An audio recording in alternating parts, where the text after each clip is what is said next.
Well, this all goes to what you've been saying, that the US really could be facing an existential crisis, all caused by our excessive spending and debt, the fact that we're bankrupt in so many places. The rule of law has been destroyed. Earlier, we mentioned the deteriorating military strength, all of these rising geopolitical risks. But, again, touching back on what I said at the top, our country, our choice. You do have hope that we can bring people together and restore America to its economic greatness and prosperity. So, who is going to rise to that occasion and defend our way of life? Well, first of all, I think Americans ought to get out of this business of looking for a messiah to rescue them. We're going to have to rescue ourselves. That means we're going to have more responsible people governing this country than the ones who are currently there. In 1932 and again in 34, FDR effectively defaulted. What he did is that he said we have to restructure our debt and told our creditors that we would pay our debt, but we had to restructure the payments. The only way that we can do that, and the only way he was able to do it, well, he was able to do it for two reasons. First of all, he had an enormous amount of gold pouring into American banks from people that owed us money from the First World War. We don't have that advantage right now. The second advantage that he had is that he could stop spending money in certain key areas. We have to cut spending. Show me someone out there who's going to stand up and say, I'm sorry, but we simply can't afford 4.5 trillion on an annual basis for Medicare, Medicaid, Social Security. Well, nobody's going to do that. We already know that the annual payment on servicing the debt right now is roughly a trillion, a little bit short of a trillion, or equal to the cost of our defense in this country. So initially people say, oh, well, let's go to defense. We'll cut that. Well, that's not going to get you very far. You have to tackle the 4.5 trillion. Nobody wants to do it. So I predict that we'll do what happened in Sri Lanka. We'll all go over the cliff because no one wants to cut anything. Now, once that happens, I think you'll see Washington simply stand around with nothing to do and no one to talk to. And that's when you're going to see a kind of economic, financial, societal implosion. What happens at that point is anybody's guess, but I can tell you one thing. If I were an American looking into the future, into the sort of looking glass, and I saw this coming, the first thing I would say is, whoever we put in charge, they can't come from within the Beltway. Anybody who's there now needs to go away. So that's rule number one. And rule number two is, don't bring anybody in from the Ivy League schools or the service academies. Those are the people that brought us to this point. That leaves plenty of Americans, but that's not something anybody inside the Beltway wants to hear, and that's not something people inside the Beltway are going to do. It's really sad that there does seem to be no appetite for making the long-term decisions. And we just think about the short term, the next election, spending our way into, the next budget crisis. And a lot of people feel like they're not represented anymore. The distrust that the American public feels in Congress and politics in general is at, I think, an all-time low. And I think you take a lot of risk sticking your neck out there because you share thoughts that no doubt rile some of the powerful interests, and they have a history of silencing their critics. So why do you do that? Well, Our Country, Our Choice, which is something I joined. I did not found it. Others founded it and asked me to come in as CEO. The reason I did is that these people that founded it, who were initial investors to help build this organization, said something that resonated strongly with me. Said, we vote Republican, we vote Democrat, we vote Republican, we vote Democrat. It doesn't make any difference. The outcome in Washington is the same, disaster after disaster after disaster. They also concluded, and I agree with them, that there are plenty of people, Democrats and Republicans, that really adhere to what I would call traditional conservative values and view themselves as first and foremost Americans. And this is very important because one of the things that we've witnessed in this country is the weakening of our citizenship, the notion of citizenship, the obligations of citizenship. And that is bound up with our identity as Americans. So this is an organization that rose from, so to say, those origins and said, first of all, we want a true American first policy at home and abroad, which means we want prosperity at home and we want peace abroad. We want to withdraw our forces from all of these pointless locations, stop getting our soldiers killed and wounded for nothing, stop wasting money trying to transform the world into some sort of facsimile of us.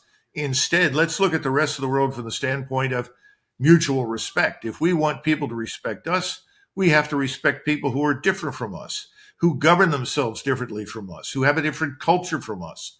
There's nothing wrong with that. It may not be exactly as we are, but then again, we know that we are imperfect. We've strayed quite a bit from where we began, and we have to get back on track. We can't get back on track as long as we're entangled in all these alliances overseas. And these alliances are not protecting us. They're dragging us into wars that we don't need to fight. Well, I think you're touching on something a lot of Americans feel, that we've really stuck our noses into everyone's business around the world. Everyone sees us as a bully. And going back to what we mentioned earlier, a foreign empire abroad is not compatible with a strong democracy here and a strong economy. And we've lost a lot of that. We should be an example as opposed to forcing our way upon everyone else, be that economic strength and prosperity for others to look at and want to emulate themselves, and let them make that choice.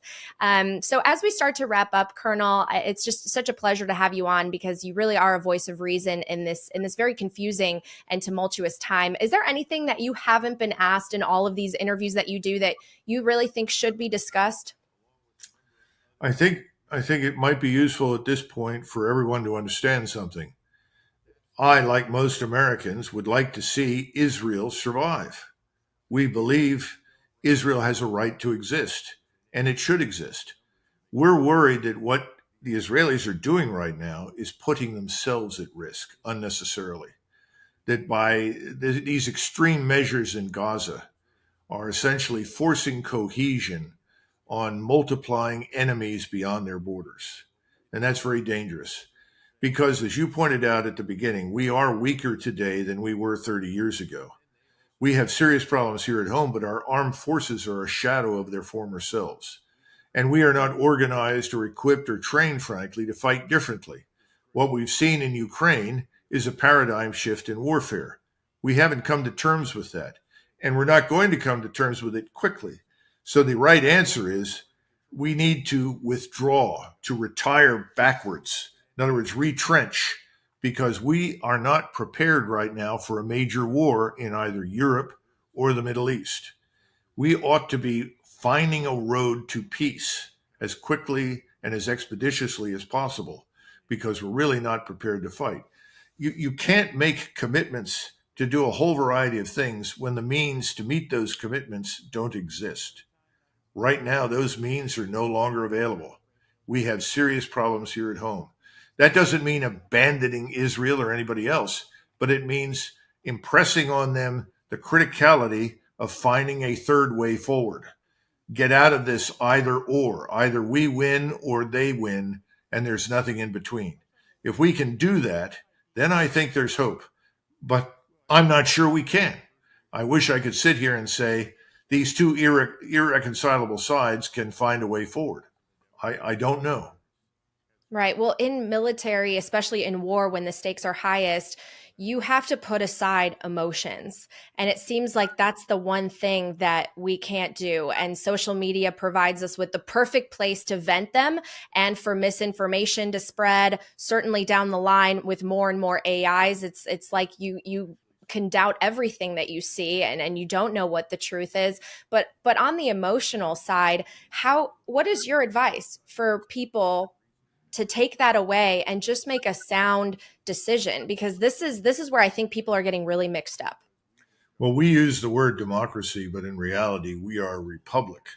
People vote for people to represent their interests. Now, we know that the people we voted into office in most cases have not represented our interests. If I were to pull, say, 5,000 Americans randomly into a stadium and ask them, do you want to go to war here? Do you want to go to war there or somewhere else?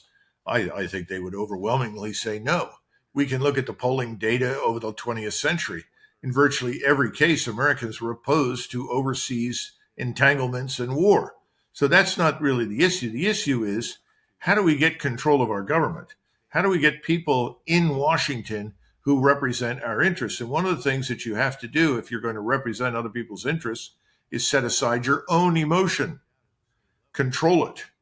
I remember sitting in a meeting with several four stars, British, German, and American, and this particular officer stood up and gave this very passionate speech about what he thought was appropriate, and the British four-star said, "Control yourself. We're not interested in emotion. We want facts." That's what we need. We need facts, less emotion. And instead of condemning one side or the other, if we can get the facts, then there's a chance that we can find this middle road, at least temporarily.